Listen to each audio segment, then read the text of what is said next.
Non, mais pour Laurent Wauquiez, il faut un budget pour la France, c'est ça l'essentiel. Donc ça exclut, a priori, toute censure. Et on écoute Cyrielle Châtelain, la présidente du groupe écologiste et social. Chers collègues, Monsieur le Premier ministre, vous avez déjà réussi une chose, c'est que c'est sans doute la déclaration de politique générale la plus attendue depuis 2022. Et vous avez dit avoir fait un discours inhabituel. Permettez-moi de faire une réponse qui le sera tout autant, c'est-à-dire de ne pas m'en tenir à ce que j'avais écrit, mais de vous répondre directement. Peut-être déjà, pour commencer, dire que la première réaction, en vous entendant parler d'innovation démocratique lorsque le Parlement vote et qu'il est respecté, eh bien, je me dis combien nous étions-nous habitués à avoir une démocratie malmenée quand le simple respect du vote est devenu une innovation démocratique. La seconde chose, nous avons toujours eu un échange que vous avez souhaité être sur le contenu des politiques publiques et donc c'est par cela que je commencerai. Vous avez fait le choix, et je le comprends, de ne pas embraser tous les sujets. Mais l'écologiste que je suis ne peut être qu'inquiète de ne pas avoir vu la question environnementale, la question de la biodiversité au cœur des priorités. Si, Monsieur le Premier ministre, vous savez combien cela impacte au quotidien, les vagues de chaleur et les morts que cela entraîne, les inondations qu'ont subi nombre de nos concitoyens. Aujourd'hui, ne pas agir de manière ferme contre le réchauffement climatique, c'est laisser laisser prospérer ces calamités environnementales. Et donc oui, cela est un regret. La deuxième chose, c'est, je veux dire mon inquiétude, car il y a aussi tout ce que vous n'avez pas dit pour ne pas froisser, et notamment des partenaires qui sont peu fiables.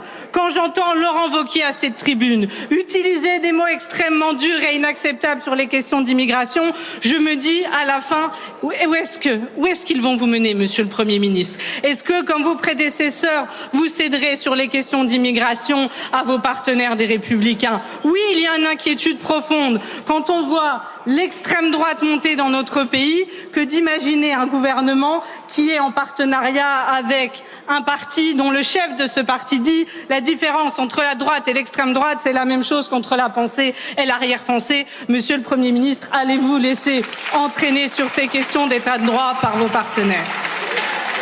Enfin, vous l'avez dit, l'Assemblée demandait plusieurs choses. Pour les écologistes, il y avait le sujet environnemental, nous n'aurons pas une réponse.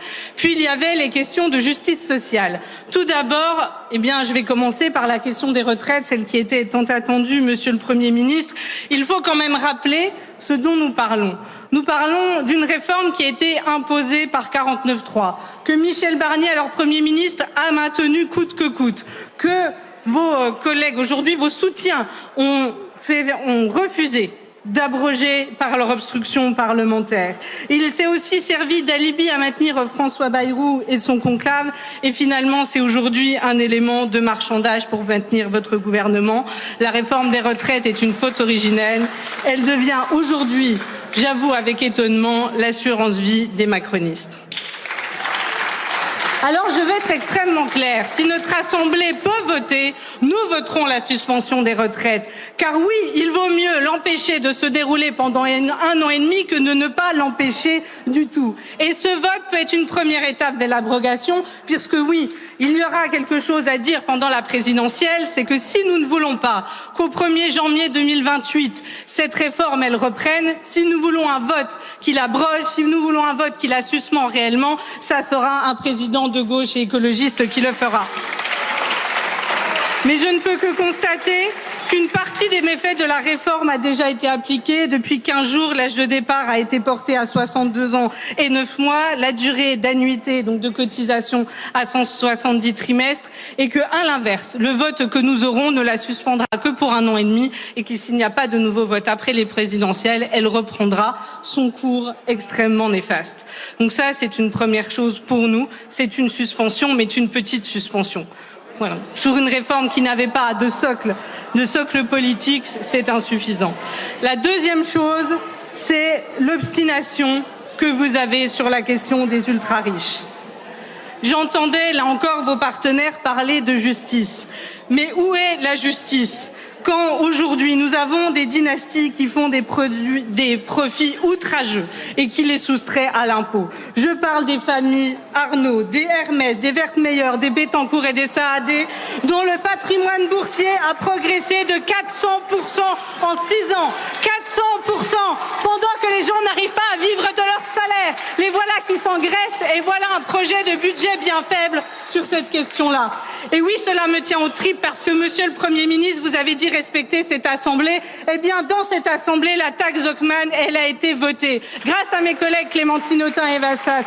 La taxe Zuckman, qui pouvait ramener 20 milliards d'euros, remettre un peu de justice et d'équilibre, refaire contribuer au pot commun les ultra-riches, eh bien, celle-ci n'est pas dans le budget. À la place, nous avons une taxe sur les holdings financières pleines de trous qui ne permettra pas de taxer 95% de ce patrimoine des ultra-riches. Alors vous allez continuer sans aucun doute la politique de l'offre qui coûte bien cher, des milliards d'euros distribués aux entreprises sans aucune contrepartie, qui vont dans les profits et non dans les emplois. Moi, je peux prendre 2 exemples pour vous expliquer que cette politique de l'offre, qui aujourd'hui a dilapidé de l'argent, qui a été menée depuis notamment 2017, qui a été défendue coûte que coûte par le président de la République, n'a rien amené. Premier exemple, Sanofi. 1 milliard d'euros de crédit d'impôt recherche en 10 ans et il a supprimé 3500 emplois dans la recherche. Carrefour a bénéficié d'un allègement de cotisation d'1,5 milliard d'euros et dans le même temps, ses effectifs en France sont passés de 112 000 à 75 000 salariés. Voilà, beaucoup d'argent dépensé et bien peu d'emplois créés. Aujourd'hui, cette politique-là, vous allez la continuer. Elle a creusé des déficits et c'est les Français qui vont payer. Et ce que vous n'avez pas dit dans votre discours de politique générale, c'est ce qu'il y a aujourd'hui dans les projets de budget que vous avez présentés. C'est par exemple le gel des prestations sociales, notamment des pensions de retraite. C'est la sous-indexation des retraites de 0,4 points par rapport à l'inflation jusqu'en 2030. 2030, bien après la suspension de la réforme des retraites. Limiter la durée des prescriptions initiales d'arrêt maladie, l'augmentation des franchises médicales. Car ce que vous ne dites pas, monsieur le Premier ministre, c'est si vous êtes prêt à discuter de tout, vous avez quand même réaffirmé une trajectoire extrêmement claire, celle de l'austérité. Que vous cachez derrière maîtrise des dépenses publiques, le refus d'augmenter les impôts pour les plus riches, et que vous parlez de la fameuse réforme de l'État, ça veut dire de nouveau enlever des professeurs et des médecins. Voilà la réalité derrière votre novlangue macroniste.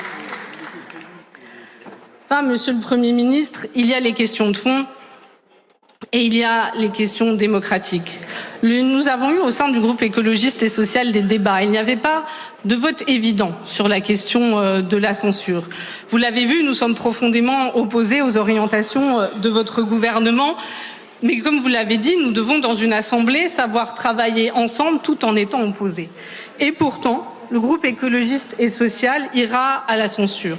Oui, parce que nous sommes opposés à votre politique, mais tout particulièrement parce que nous refusons d'assister sans réagir à l'accaparement du pouvoir par Emmanuel Macron. Monsieur le Premier ministre, vous devez reconnaître aujourd'hui, regardez autour de vous, il est bien loin, le temps où il y avait 361 sièges occupés par des soutiens du président de la République. Aujourd'hui, vous avez finalement 2 groupes qui sont en soutien du président de la République et qui sont largement affaiblis en nombre de parlementaires.